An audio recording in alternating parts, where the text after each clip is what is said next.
오늘의 10분 말씀. 마가복음 4장 35절로 41절입니다. 4장 초반부에 시작된 시 비유는 모든 사람들에게, 군중들에게도 종교 지도자들에게도 선포되었지만 자세한 설명은 예수님 안에 끝까지 머무는 제자들에게만 허락이 되었습니다. 시 비유의 결론은 믿음을 갖고 현재 드러나지 않은, 잘 보이지 않는 하나님 나라 가운데서도 소망을 갖고 예수님 안에 끝까지 거해야 함을 강조하였습니다. 그리고 오늘 본문 예수님께서는 장소를 갈릴리 호수 배 위로 이동하십니다. 지금까지 머리로 배운 비유를 삶으로 경험하게 하십니다. 삶으로 가르치십니다. 마가복음 이야기 구조상으로는 세 가지 시 비유를 4장에서 마치고 앞으로는 4가지 기적 사건을 기록하고 있습니다. 그 중에 첫 번째 기적 사건이 오늘 본문입니다. 예수님께서 말씀으로 바다를 잠잠하게 하십니다. 예수님의 명령으로 제자들은 배를 타고 다른 마을로 이동을 합니다. 하지만 광풍을 만나게 되고 제자들은 주무시고 계신 예수님을 깨우게 되고 예수님은 바다를 잠잠하도록 명령하십니다. 그로 인해 제자들은 예수님의 새로운 정체성을 경험하게 됩니다. 그들은 스스로 묻기를 이가 누구이기에 바다도 순종하게 하는가라고 스스로 질문을 던지게 됩니다. 마가복음 전체의 큰 주제는 하나님 나라이지만 1장서부터 8장까지는 하나님이 누구인지라는 질문을 의도적으로 마가복음이 던지고 있습니다. 오늘 본문 예수님은 제자들에게 믿음이 없음을 꾸짖으십니다. 이것은 시 비유 이후에 삶으로 그 믿음을 가르치시는 부분입니다. 저와 여러분들도 오늘 본문을 통해 가르치시는 하나님의 말씀이 삶과 연결이 되어 우리 삶의 주인이 하나님 되심을 인정하시는 저와 여러분 되시길 바랍니다. 오늘 본문은 한 가지 이야기를 담고 있습니다. 광풍을 잠잠하게 하시는 예수님입니다. 하지만 크게 두 부분으로 나눌 수 있습니다. 첫 번째는 제자들의 위기입니다. 두 번째는 제자들의 고백입니다. 첫 번째 부분은 제자들의 위기입니다. 35절부터 38절입니다. 그날 저물 때에 제자들에게 이르시되 우리가 건너편으로 건너가자 하시니 36절 그들이 무리를 떠나 예수를 배에 계신 그대로 모시고 가매 다른 배들도 함께 하더니 37절 큰 광풍이 일어나며 물결이 배에 부딪히며 들어와 배에 가득하게 되었더라. 38절 예수께서는 고물에서 베개를 베고 주무시더니 제자들이 깨우며 이르되 선생이여 우리가 죽게 된 것을 돌보지 아니하시나이까 하니라고 기록합니다. 35절에 그날 저물 때에 라고 시작을 합니다. 그날은 예수님께서 비유를 따로 제자들에게 설명하시고 그날 저녁에 제자들에게 명령하사 갈릴리 호수를 가로질러 반대로 가자라고 말씀하십니다. 우리는 여기서 주도권이 예수님께 있음을 확인합니다. 예수님이 명령하십니다. 그러자 36절에 예수님을 모신 작은 배와 예수님을 따르는 자들이 작은 배들을 타고 예수님을 따르게 됩니다. 35절과 36절은 큰 그림을 주고 있습니다. 우리 삶의 주도권은 예수님께 있음을 드러냅니다. 삶의 주인은 예수님 되십니다. 예수님이 명령하시면 우리는 순종해야 합니다.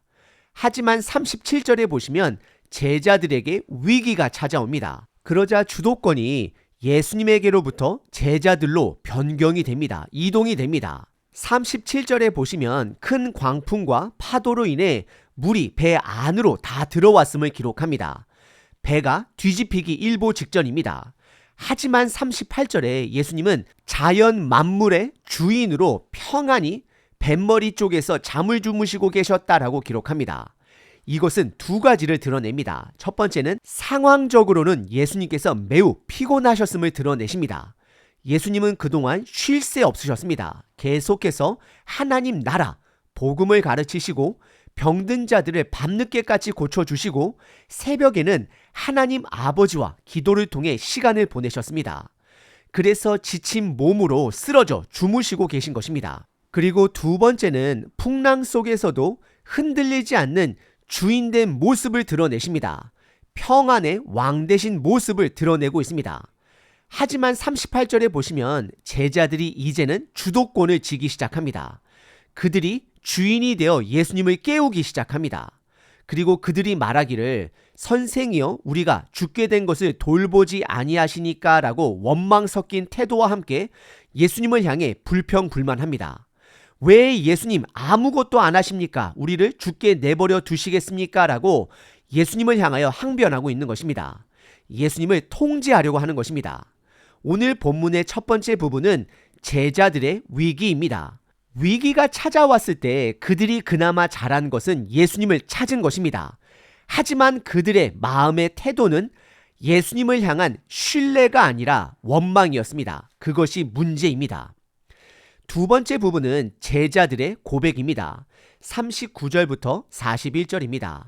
예수께서 깨어 바람을 꾸짖으시며 바다더러 이르시되 잠잠하라 고요하라 하시니 바람이 그치고 아주 잔잔하여지더라. 40절 이에 제자들에게 이르시되 어찌하여 이렇게 무서워하느냐 너희가 어찌 믿음이 없느냐 하시니 41절 그들이 심히 두려워하여 서로 말하되 그가 누구에게 바람과 바다도 순종하는가 하였더라 라고 기록합니다.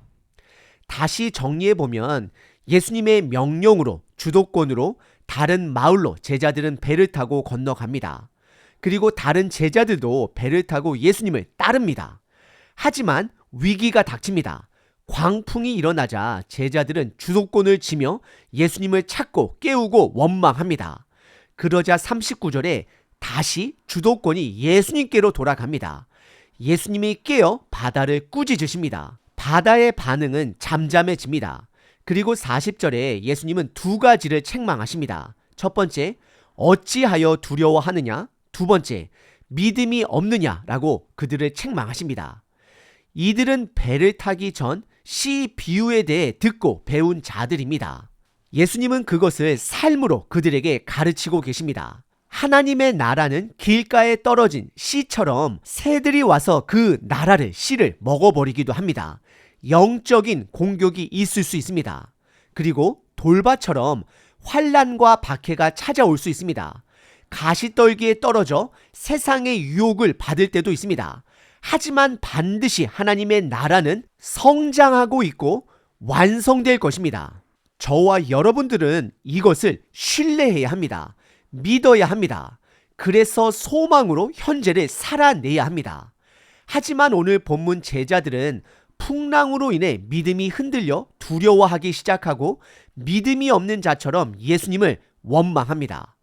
그래서 예수님은 그들을 향하여 왜 두려워하는지 믿음이 없는지 그들에게 묻고 계십니다.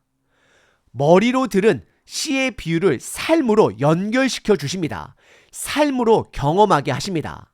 그리고 이들은 이것을 경험함으로 이제는 자연을 두려워하는 자가 아니라 예수님을 두려워하며 이가 누구이시기에 바다도 순종하게 하는지 서로 묻게 됩니다.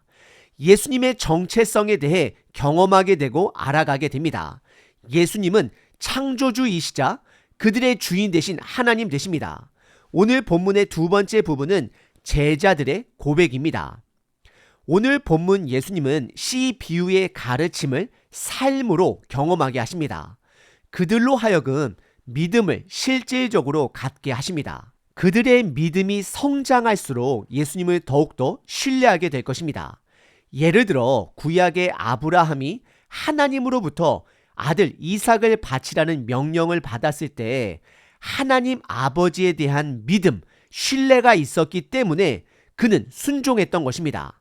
하나님과의 관계가 깊어지면 깊어질수록 상황이 이해가 되지 않는다 할지라도 하나님을 신뢰하며 순종하는 자가 되는 것입니다. 이것이 바로 믿음입니다. 하나님은 저와 여러분들의 믿음을 성장시키기 위해 하나님과의 관계를 여러 가지 각도로 설명하십니다. 간단하게 세 가지 관계로만 설명을 드리자면 첫 번째는 하나님은 예수님은 본인을 때론 그릇을 만드는 토기 장인으로 비유하십니다. 이것은 창조주가 누구인지를 드러내시는 비유가 되는 것입니다. 여러분들은 하나님 아버지가 예수님이 성령님이 창조주 되신 것을 믿으시나요? 두 번째 비유는 예수님은 본인을 목자라 비유하시고 저와 여러분들을 양으로 말씀하십니다. 양은 똑똑하지 않습니다. 주인의 목소리를 인지하기는 하지만 제멋대로 고집대로 움직입니다. 혹시 하나님의 말씀을 들으면서도 여전히 본인의 고집에 따라 뜻대로 살고 계시지는 않으신지요? 그리고 세 번째 비유는 죄의 종되었던 우리들을 하나님의 자녀로 삼아주셨고 예수님께서는 친구다라고 말씀하셨습니다. 이것은 그분의 뜻을 알고 그분과 하나가 되어 그분의 뜻에 동참하는 자가 되어야 함을 말씀하는 것입니다. 오늘 본문 예수님은 어찌 보면 토기 장인의 모습을 강조하는 것으로 보여집니다. 우리 삶의 주인이 누구인지를 드러내십니다. 우리 삶에 급작스러운 환난과 어려움이 닥치더라도 우리 삶의 주인이 누구인지를 기억하심으로 하나님을 끝까지 찾고 그분만을 신뢰하시는 저와 여러분 되시길 바랍니다. 365일 기도문입니다. 하박국 3장 17절 18절. 비록 무화과 나무가 무성하지 못하며 외양간에 소가 없을지라도 나는 여호와로 말미암아 즐거워하며 나의 구원의 하나님으로 말미암아 기뻐하리로다. 오늘도 내 코에 호흡을 주시고 힘을 주시는 아버지 감사합니다. 내 삶의 주인은 하나님 한 분 되심을 고백합니다. 그로 인하여 고난 속에서도 어려움 속에서도 감사할 수 있고 찬양할 수 있음을 선포합니다. 때론 나의 통장에 돈이 없고 내가 직업이 없고 나를 인정해주는 사람이 없을지라도 주님을 찬양합니다. 나의 모든 소유가 줄어들고 희망이 이 땅에서 안 보일지라도 주님을 찬양합니다. 왜냐하면 하나님만이 나의 주인 되시며 아버지 되시며 소망임을 선포합니다. 진정 삶의 모든 평안과 기쁨이 주님께 있음을 믿고 신뢰하며 누리게 하소서. 예수 그리스도의 이름으로 기도합니다. 아멘. 항상 기뻐하라. 쉬지 말고 기도하라. 범사에 감사하라.